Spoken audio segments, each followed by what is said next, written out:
ज्योतिष में एक सूत्र है, धर्मे पापे पातकी।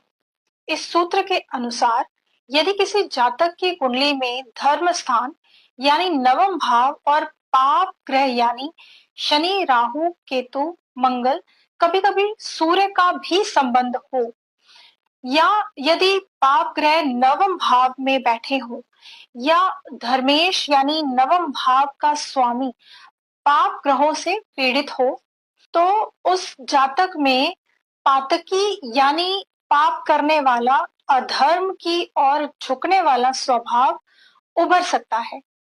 सरल भाषा में समझे तो धर्म भाव यानी नवम भाव भाग्य, धार्मिकता, सद्कर्म और गुरु का भाव है।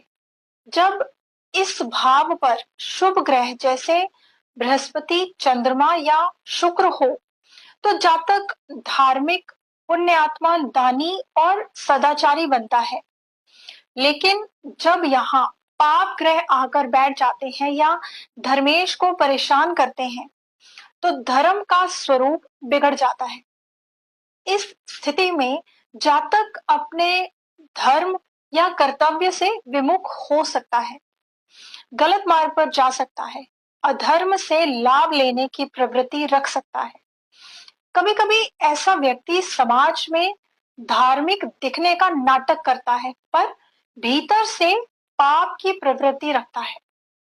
उदाहरण के तौर पर यदि शनि नवम भाव में हो और अशुभ प्रभाव में हो तो जातक कर्म से आलसी, धार्मिक, आडंबर करने वाला और भीतर से कठोर हो सकता है।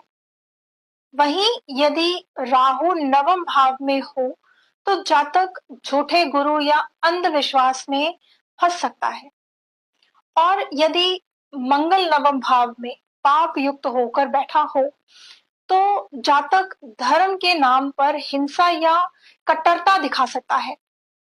तो बेसिकली इस सूत्र का निष्कर्ष ये है कि जब धर्म भाव पाप ग्रहों से दूषित हो तो व्यक्ति धर्म का पालन करने की बजाय पापी या अधर्मी बनने की ओर अग्रसर होता है।